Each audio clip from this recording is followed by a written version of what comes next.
I'm from California. I'm clueless. Oh, are you? Well, do you know why I stopped you? Okay. When you were coming off of the crosstown there's a stop sign when you get onto Cleveland. You just blew right through the stop sign. Yeah. Hey, it's Kevin. Kevin, can I talk to you back here, please?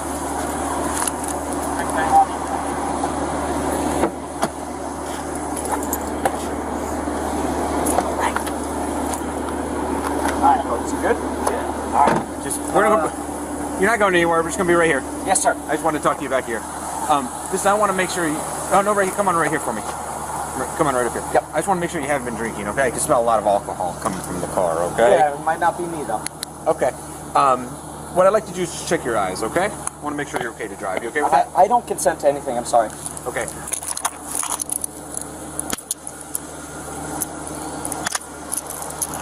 You're going to be placed under arrest for DUI, okay?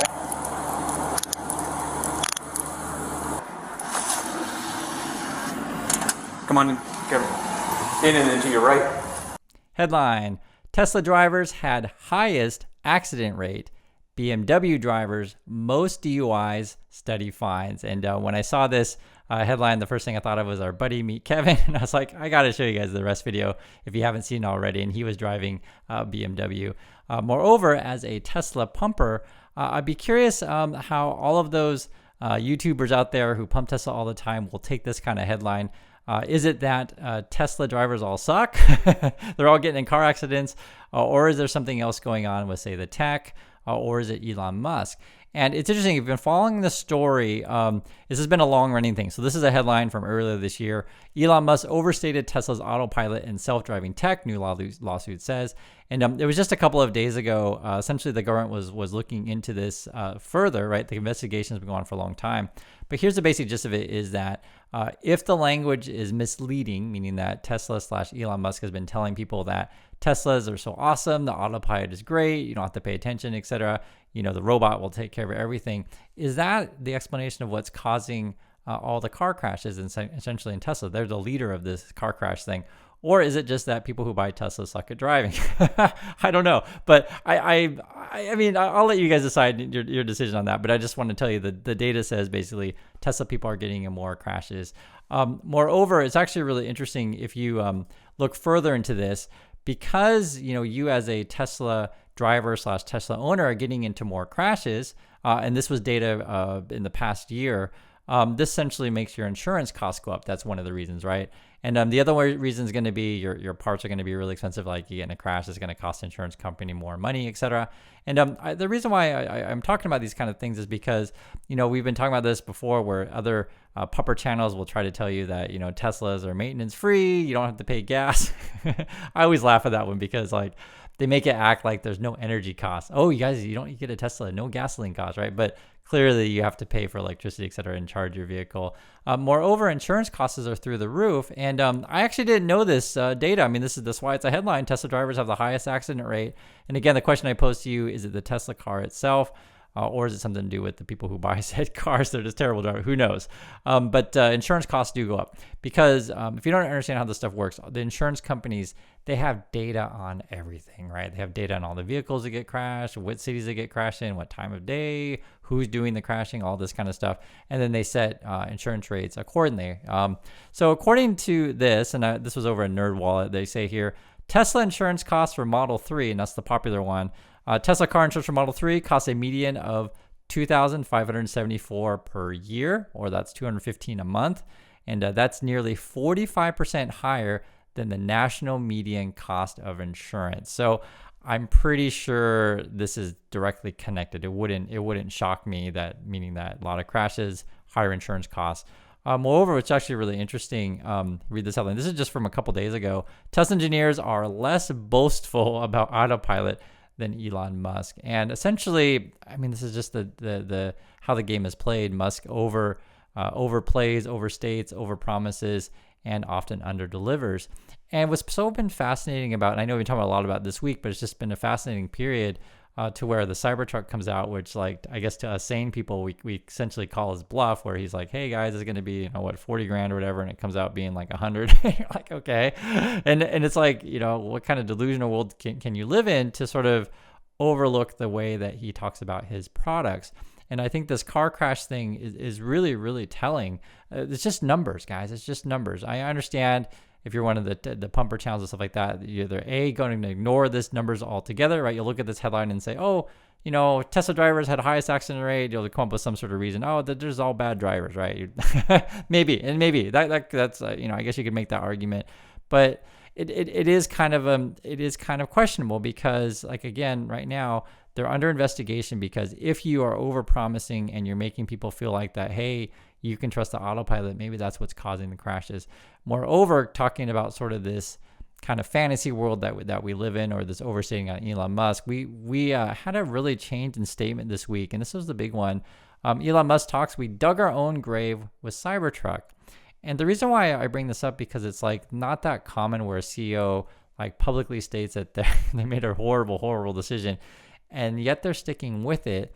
And yet the army of cult followers are still going along with it. And that's sort of why the earlier video today about the Cybertruck boat thing, it is kind of more adding on to the joke is of like, how far is this going to go? And I was thinking about this, trying to explain it to younger viewers because, guys, I see it in comments, right? So I literally made a video talking about why, they're not going to be building, 10,000 or 100,000 of these, Optimus robots anytime soon.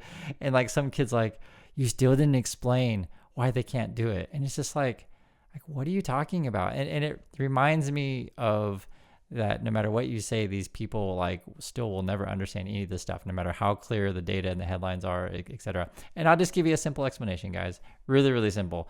One is if you want a dang robot in your house, you got to get through tons of regulatory things, right?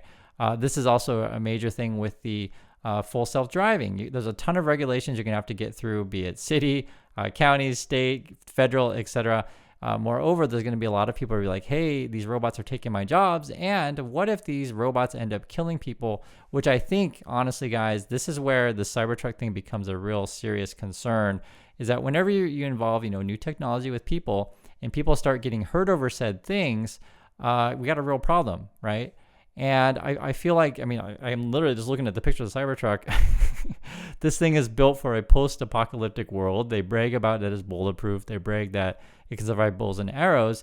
And, probably that's the case. Like if you really want to hurt someone, this would be the vehicle for you, right? It's a military style vehicle.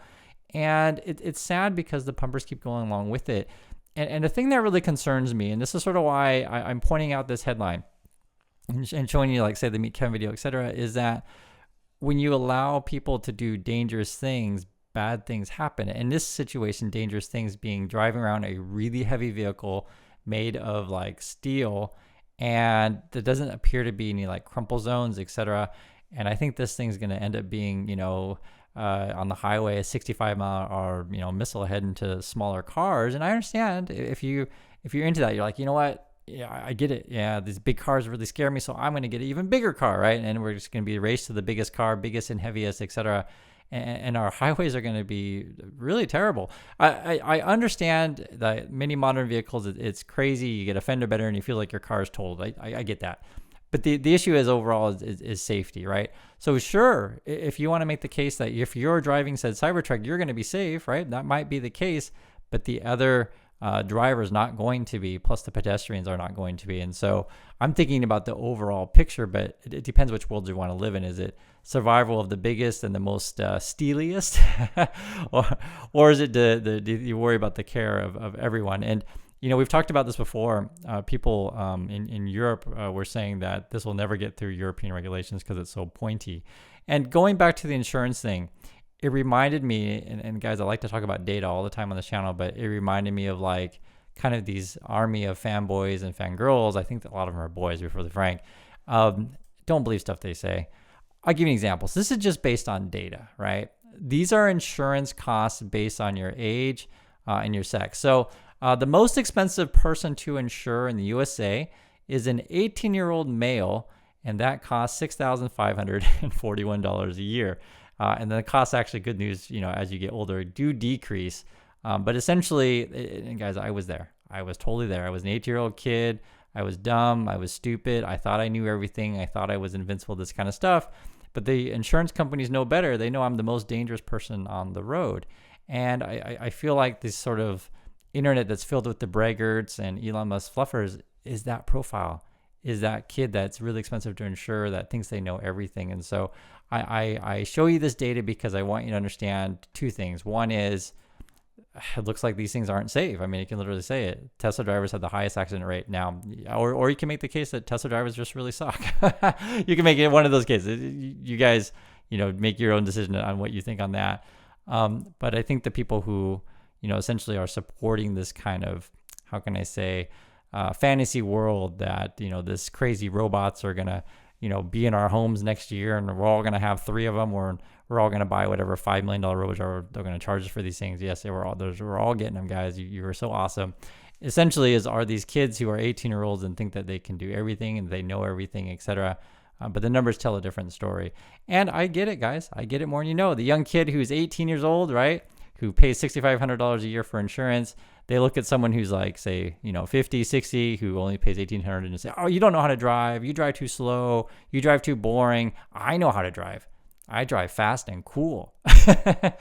and the kids who think that they're driving the fast and cool and getting lots of car crashes, those are the kind of people that fill the comment sections defending Musk and that kind of thing. So please be careful out there, guys, and don't necessarily believe everything that you hear. And I challenge you, anything that we talk about in any of my videos, please Google. Please Google insurance costs. Please do. Please Google the rates of Teslas getting in car crashes. Please do. Please Google all of these things. I want you to be informed and educated and know that when I show you all this stuff, I literally show you as many headlines as you can to make it as clear as I can that I'm not just making up random stuff. And I think this whole Cybertruck thing could be really dangerous on the road, to be really frank, the more that we talk about each week. And if you put together that Teslas are the most essentially cars that get crashes, and you have this really new Tesla that is essentially built to hurt people. That's essentially what it looks like to me. It's this triangular shape, and it's going to be going fast, and it's heavy. I think we have a real problem on our hands. And when this thing starts hurting people, it's going to be in the headlines going forward. So I'm saying with all sincerity that I'm concerned about this. And I also think insurance costs will be through the roof on this thing as we find out that it hurts more people. So that's my thoughts on this. Love to hear yours, and I'll catch you next video.